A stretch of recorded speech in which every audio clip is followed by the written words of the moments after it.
Journey थोड़ा tough थी ही obviously, क्योंकि एक्सीडेंट हुआ अक्टूबर में, तो मेरी जो फ्यूमर बोन थी वो कट हुई। Till October the rhythm was very excellent, अच्छी से जा रही थी पढ़ाई, बट अक्टूबर में जो ही एक्सीडेंट हुआ तो वहां पे सारी उम्मीदें बिखर चुकी थी उस वक्त। वैसे सिंपल रहेगी, देखो स्टूडेंट्स ने साल भर पढ़ा, 490s 4 जिन्होंने जो लाया दे डिजर्व इट, बट एक चीज सिंपल होती है कि बिलीव अपने आप पे रखो। मार्क्स लिटरली हम वर्ड से बोलते हैं, मुंह से बोलते हैं कि मार्क्स मैटर नहीं करते। जो मैंने सर रिसेंट एक न्यूज भी पढ़ी थी, उसमें 10th में एक स्टूडेंट था जिसके 291 मार्क्स थे, और कल जाके वो रिसेंट जब रिजल्ट आया वो आईएएस बन गया। तो in real sense it does not matter, और एंग्जाइटी और डिप्रेशन हमें लेना नहीं चाहिए, क्योंकि मैं खुद 7 महीने बेड पे रहा हूं, मैंने मौत को नजदीक से देखा है। तो जस्ट जो आपने पढ़ा है उसी पे आप कंसिस्टेंट रहो, अल्लाह ताला फिर देख के देता है। बेसिकली मैं आपको एक चीज बताऊं, ये जो एंग्जाइटी और डिप्रेशन 2 वर्ड्स है, ये आजकल के स्टूडेंट्स में कॉमन है। अब मसला ये होता है कि कहीं ना कहीं हमें जज किया जाता है on the basis of marks, because we live in a society unfortunately जहां पे इन चीजों को देखा जाता है। अब अस्सलाम वालेकुम नाजरीन, हाल ही में 10वीं जमात और 12वीं जमात के नताइज सामने आए, और उन नताइज की अगर हम बात करें तो वादिया कश्मीर के बच्चों ने अच्छा खासा क्वालिफाई किया था एग्जाम, और उसमें बहुत सारे बच्चे ऐसे हैं जिन्होंने टॉप भी किया है। हमारे साथ इस वक्त मौजूद है साजिद शबीर, जो जिला बड़गाम के खान साहब शेखवरीपुरा इलाके से ताल्लुक रखते हैं। इन्होंने भी टॉप किया, और बहुत सारे मुश्किलात भी पिछले साल इसको आए थे, क्योंकि मैं आपको ये बता दूंगा कि एक ऐसा इंसिडेंट इसके साथ होता है कि जिसमें तकरीबन 6 से 7 महीने एक जगह पे सोया रहा। एक एक्सीडेंट हुआ, और उस एक्सीडेंट के बाद 90% रिजल्ट आना ये कोई छोटी बात नहीं है।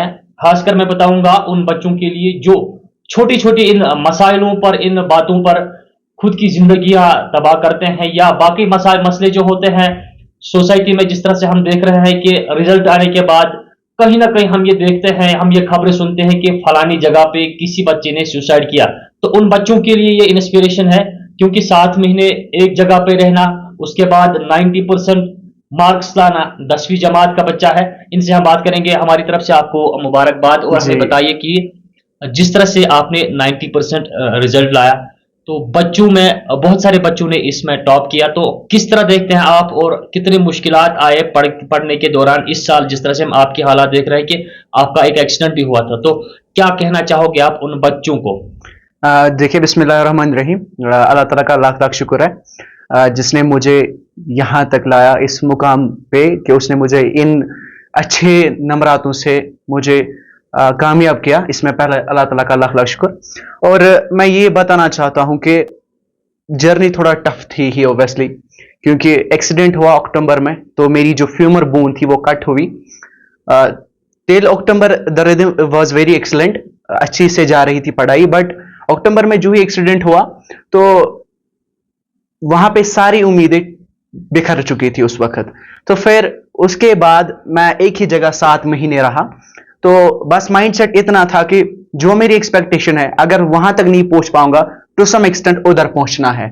तो वो माइंडसेट लेके मैं घर में बैठा। आई स्टिल रिमेंबर कि मैंने खुद को बोला I am the best, and I just tried कि जो मेरी वीकनेसेस थी उन पे काम की, और अल्हम्दुलिल्लाह without any tension, I would से कोई भी टेंशन नहीं लिया, बिल्कुल फ्री ऑफ माइंड मैंने काम की, और अल्हम्दुलिल्लाह अगर 90%। जिस तरह से आपने बात की कि अगर मैं वहां तक नहीं पहुंच पाऊंगा, मगर थोड़ा टाइम भी लगे, मेहनत ज्यादा करनी पड़ी, तो जिस तरह से ये माइंडसेट आपने बनाया कि मुझे पहुंचना है, अगर मैं टॉप ऊपर वाली फ्लोर पे नहीं जा सकता हूं, मगर उससे एक फ्लोर तो कम में जा सकता हूं। हमारे सोसाइटी में, हमारे मुआशरे में हम देखते हैं बच्चों में डिप्रेशन होता है।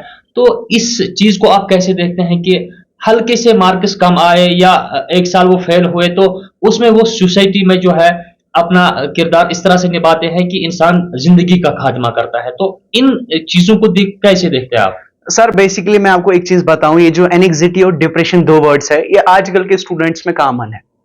अब मसला ये होता है कि कहीं ना कहीं हमें जज किया जाता है on the basis of marks, because we live in a society unfortunately जहां पे इन चीजों को देखा जाता है। बट मैं यही बोलूंगा, अपनी सिचुएशन को देख के, कुछ टीचर्स ऐसे होते हैं जो इंसान के लिए बैकबोन होते हैं। उसमें से मैं बात करूंगा एसएन दास कोचिंग इंस्टीट्यूट से। मेरे दो तीन टीचर्स, उनमें से स्पेशली मूसा मीर और रमी सर और शौकत सर, जो कि बहुत ज्यादा डेडिकेटेड थे। फॉर एग्जाम्पल, जब मेरा डाउनफॉल आया, मैं भी एंग्जाइटी का शिकार हुआ, मैं भी डिप्रेशन में गया कि कल तक मैं ऐसा पढ़ रहा था कि अब नहीं पता शायद मैं क्वालिफाई कर पाऊं, कल तक मैं उम्मीदें ऊपर रख रहा था। लेकिन फिर उन्होंने उस टाइम पे मुझे बैक किया कि नहीं, आप में पोटेंशियल है, आप कर लोगे। तो फिर मैंने उनकी बातों को मद्देनजर रख के, नहीं क्यों होना है मुझे एंग्जाइटी का शिकार, क्यों मुझे डिप्रेशन में जाना है, everyone has to qualify and I to have to qualify it. तो मेरी मैसेज सिंपल रहेगी, देखो स्टूडेंट्स ने साल भर पढ़ा, 490s 4, जिन्होंने जो लाया दे डिजर्व इट, बट एक चीज सिंपल होती है कि बिलीव अपने आप पे रखो। मार्क्स लिटरली हम वर्ड से बोलते हैं, मुंह से बोलते हैं कि मार्क्स मैटर नहीं करते। जो मैंने सर रिसेंट एक न्यूज भी पढ़ी थी, उसमें 10th में एक स्टूडेंट था जिसके 291 मार्क्स थे, और कल जाके वो रिसेंट जब रिजल्ट आया वो आईएएस बन गया। तो in real sense it does not matter, और एंग्जाइटी और डिप्रेशन हमें लेना नहीं चाहिए, क्योंकि मैं खुद 7 महीने बेड पे रहा हूं, मैंने मौत को नजदीक से देखा है।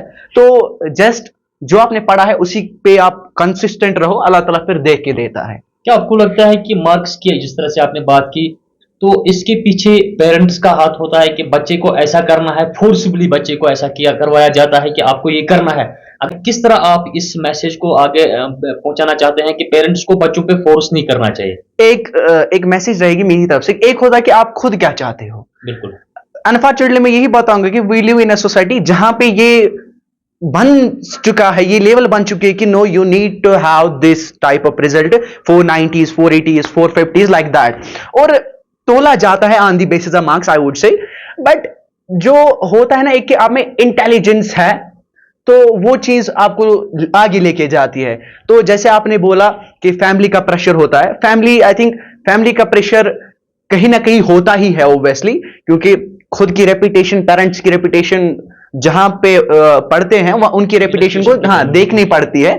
बट ये मैं बोलूंगा कि इंसान में अगर क्षमता है, नो मैटर, अल्लाह ताला भी कुरान में कहता है, अगर मैं किसी इंसान को टेस्ट करता हूं तो मैं उसको प्रिपेयर करता हूं कि वो बड़े चीज के लिए रिसीव होना चाहिए, मैं उसको बड़ा चीज देता हूं। तो फैमिली प्रेशर कुछ नहीं है, मार्क्स चाहे लो आएंगे चाहे हाई आएंगे, हमेशा कंसिस्टेंट रहना चाहिए और बस पढ़ाई पे फोकस। आपको जो ये एक्सीडेंट हुआ उसके बाद आप 7 महीने रेस्ट पे रहे, बेड रेस्ट, तो उसके बाद जब आप स्कूल गए, आपकी जो क्लासमेट्स थे या बाकी बच्चे वहां पे होते हैं, तो किस तरह का व्यवहार उनका आपके साथ रहा? और टीचर्स की आपने बात की, तो टीचरों का जो उस्ताद होता है वो एक सरमाया होता है, कौम का बच्चे का सरमाया होता है, बच्चे को आगे ले जाने का जो हुनर है उसको होता है। तो किस तरह उन्होंने आपके साथ वो पेश आए थे तब जब आप 7 महीनों के बाद वापस स्कूल गए, या उसके बाद उसके दौरान आपने कोई ऐसा ऑनलाइन क्लास दिया उन टीचरों से? पहले तो अल्लाह ताला का फिर से लाख लाख शुक्र करता हूं, जैसे आपने बोला स्कूल का, तो स्कूल मैनेजमेंट ने हमेशा अप्रिशिएट किया है, तो उनका बहुत बहुत शुक्रिया है। तो जैसे फिर मैं जब बेड से उठ के 6-7 महीने मैं गया exam centre, I was working, मेरे हाथ में स्टिक थी, तो मैं एग्जाम सेंटर में जा रहा था।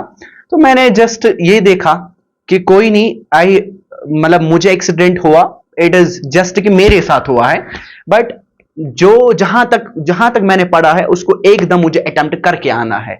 तो फिर जब मैंने अटेम्प्ट भी किया अल्हम्दुलिल्लाह, तो I was very much satisfied.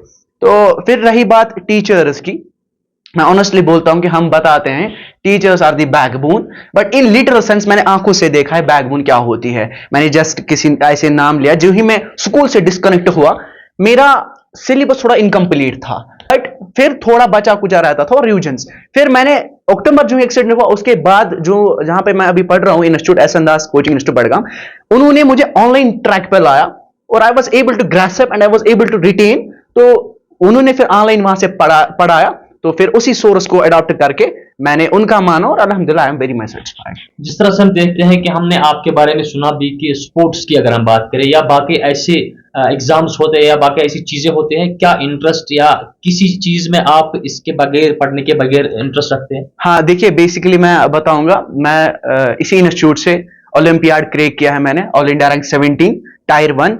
अभी मैं पढ़ रहा हूँ आईएमओ के लिए, इंटरनेशनल मेडिकल ओलंपियाड, तो अभी रिसेंट उसका एग्जाम भी है। तो उन एक्टिविटीज में या मतलब एक शौक बनता रहता है कि नहीं, कहीं ना कहीं मैं भी देखूं ऑल इंडिया में मेरी रैंक कहाँ पे लाई करती है, तो उन चीजों के लिए मैं भी पढ़ रहा हूँ। किस तरह से आपने ये सोचा कि एजुकेशन के साथ साथ मैं उस फील्ड में जाऊं जहां पे अपने मुल्क के साथ साथ अपने वादी कश्मीर अपने माँ बाप का नाम रोशन करना है? सर, ये एक होती है, एक प्राउड मोमेंट होता है। मैं घर में बात करूंगा, चाहे 10th एकेडमिक्स था या करिकुलम एक्टिविटीज था, मेरा हमेशा से माइंडसेट ये रहा था कि जिस भी फील्ड में हो आप, आपका नाम ऐसे नहीं लेना चाहिए। जो भी आपका नाम लेगा ही शुड से कि he was a cream student. तो मेरा यही माइंडसेट रहा। फिर जो ही ये एग्जाम कॉम्पिटिटिव दिया, तो कहीं ना कहीं इंस्टीट्यूशन में, मतलब मैं फिर से बता रहा हूँ कि मूसा मीर या जितने भी हमारे उस इंस्टीट्यूशन में थे, कोई टीचर होता है कि जो कंटिन्यूसली आपके पोटेंशियल्स को नजर रखता है और आपके पोटेंशियल को ऊपर लेके जाता है। तो उस इंस्टीट्यूशन ने फिर मेरे को ऊपर लेके गए। उन्होंने बोला नहीं, तुम्हें पोटेंशियल है। तो अल्हम्दुलिल्लाह फिर मैं एग्जाम सेंटर में जब बैठा, तो फिर मुझे भी फील हुआ नहीं कि ये राइट सपोर्ट था मेरे लिए, and I proved it obviously. तो मैं यही बताना चाहता हूं कि देखना पड़ता है कहीं ना कहीं इस एकेडमिक सक्सेस को छोड़ के, marks literally they does not matter, but देखना पड़ता है कि ऑल इंडिया रैंक कहां पे लाइक करती है, मुझे कितना, मेरा एनालिटिकल एरर कितना है, एनालिटिकल परफॉर्मेंस कितनी अच्छी है। तो फिर उस पे घर पे आके मेहनत करनी होती है। This is just simple. अगर हम देखेंगे, हर बार हम कश्मीर में देखते हैं कि बॉयज जो है वो कहीं ना कहीं गर्ल्स से पीछे रहते हैं, एग्जैक्टली, गर्ल्स टॉप करती हैं। एग्जैक्टली। तो क्या लगता है आपको कि बॉयज टॉप नहीं कर सकते हैं, या बॉयज किस चीज में ऐसे इन्वॉल्व रहते हैं कि वो टॉप नहीं कर पा रहे हैं? मैं इनएक्सपीरियंस्ड हूँ इस चीज से, बट मैं ये बोलूंगा कि शायद जो मैंने आगे आगे देखा है, चाहे नीट हो, JEE हो, उनमें मैंने देखा कि बॉयज ही टॉपर होते हैं। क्योंकि इन रियल सेंस मैंने 10th में ये चीज ऑब्जर्व भी की है, या इन बोर्ड्स कहीं ना कहीं स्टूडेंट्स लाइन गुडफिकेशन। तो जो अपने हिसाब से थ्योरेटिकल लिखने की कोशिश करता है, उसको 10th में वो ऐसे ग्रेड्स नहीं मिलते। लेकिन जो ही फिर कॉम्पिटिटिव एग्जाम्स आते हैं, तो हम देखते हैं कि वो लड़कियां, मतलब जिनने गुड 492 495 जिन्होंने वो लेके आते हैं, वो वहां पे फेल हो जाते हैं। रीजन इज कि गुडफिकेशन पे लाइक करते हैं। तो रीजन यही होता है, मैक्सिमम बॉयज आप देखोगे, they try to write the things by their own. तो फिर मसला होता है, जो ही कॉम्पिटिटिव एग्जाम आता है, वहां पे आपके कंसेप्ट चेक किए जाते हैं ना, कि गुडफिकेशन। तो जब उन्होंने पहले से ही अपना माइंडसेट उस कंसेप्चुअल लेवल पे लेके आया होता है, तो दे आर जस्ट आपने भी देखोगे वो फिर टॉप करते हैं। तो मैं भी यही बताऊंगा कि जस्ट गुडफिकेशन इज नथिंग, बट ऊपर आप देखोगे, हाँ अभी हो रहा है 10th ऐसे में कि दे आर टॉपर्स, बट जो ही शिफ्ट टू कॉम्पिटिटिव एग्जाम्स, वहां पे आप देखोगे बॉयज ही टॉपर होते हैं। हम देखते हैं सोसाइटी में बहुत सारे मामलात है। आप अभी छोटे हैं, तो छोटे बच्चे ही आजकल इन चीजों में इन्वॉल्व है, चाहे ड्रग्स की बात करें, बाकी चीजों की बात करें, जो हमारे समाज में, हमारे इस्लाम में मना है। और खासकर हम देखते हैं कि समाज को बर्बाद किया जाता है इन चीजों के जरिए से। उन बच्चों के लिए क्या मैसेज रहेगी आपकी कि जो इन चीजों में इन्वॉल्व है, जिससे समाज के साथ साथ अपने गांव का, अपने मोहल्ले का नाम बदनाम होता है? देखिए, मैं सीरियसली ये वर्ड बोलूंगा, मैंने 2-4 इवेंट्स ऐसे किए हैं जहां पे मुझको बुलाया गया।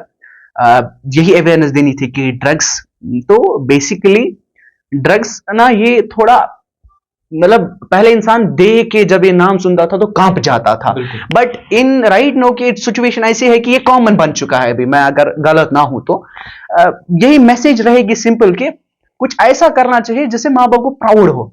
मतलब प्राउड इन द सेंस कि क्या, नहीं, दे शुड फील, नहीं हाँ हमारा बेटा ठीक है। कोई ऐसी काम हमें क्यों करनी चाहिए जिसकी वजह से पेरेंट्स को ये लगे कि ए काश इससे बेहतर ये होता ही नहीं।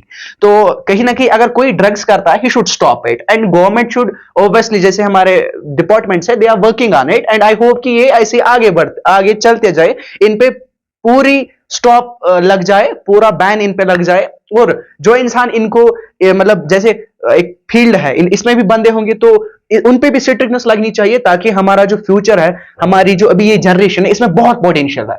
मैं सीरियसली बता रहा हूँ, जनरेशन में बहुत पोटेंशियल है, डिफरेंट पोटेंशियल्स है, बट शायद इनको उस तरीके से ट्रीट किया जाता है कि they went through these things. तो बस, और यही मैसेज रहेगी कि अल्लाह ताला से डरना चाहिए ओब्वियसली, और नमाज वगैरह। तो फिर अगर इंसान ये चीजें करता है, तो ड्रग्स का फिर नाम नहीं आता इन चीजों में। साजिद सब शबीर ने हमारे साथ बात की। उन्होंने बताया कि किस तरह से मुश्किलातों का सामना करना पड़ा इस एग्जाम के दौरान, इस पढ़ाई के दौरान, जो पिछले साल 10वीं जमात के जो तालिब इल्म थे, इनकी मुश्किलातों का सामना किया। और इन्होंने ये भी बताया कि मार्क्स मैटर नहीं करते हैं, बस दिमाग में ये माइंडसेट होना चाहिए कि मैं कर सकता हूं, मुझे ये काम करना है। तो आपने खुद भी सुना और इसके साथ साथ इन्होंने अच्छी मैसेज दी कि ये जो ड्रग्स का मामला है, ये जो बाकी मामला सोसाइटी में है, इन चीजों को रोकना है, इन चीजों को किस तरह से कंट्रोल करना है। पुलिस हमारी काम कर रही है, पुलिस अच्छा खासा काम कर रहा है, और पुलिस को चाहिए कि ये जो असल में इस ड्रग्स के बड़े ग्रोह हैं उनको पकड़ा जाए। Exactly. और साथ ही साथ इन्होंने अपने एजुकेशन के हवाले से बात की, साथ ही साथ इन्होंने पेरेंट्स का जो सपोर्ट है उसके हवाले से बात की। फिलहाल इन्होंने हमारे साथ बात की, उसके लिए शुक्रिया। फिर से आपको मुबारकबादी देते हैं, शुक्रिया। और आप देखते रहे इस प्रोग्राम को। अल्लाह हाफिज।